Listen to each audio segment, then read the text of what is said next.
Alhamdulillah rek, wis rampung olehku nyetrika. Engko selak kedisian Mbak Farida blenger aku bendino dititipi setrikawan.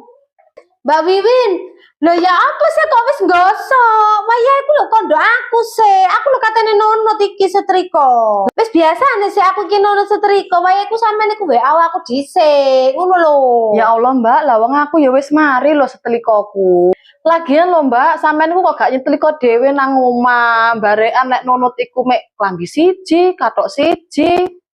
Ya emang ta lah Mbak, listrikku Mbak, wong atasane mek celana siji ambek ukuran siji ae kok. Wis saiki cepno Mbak, aku gosokno siji. Lah terus ngene iki lak boleh aku sing ngecepno listrik, lak yo eman listrikku. Oh iya ya. Ya wis lek ngono meneh ae aku nunut. Meneh lek sampean kate gosok ngomong aku sih. Walah iya wis. Ya apa ya carane terhindar karo wong iku bendino dinunuti setrika ae. Dipikir setrika iku gak bondo listrik ta.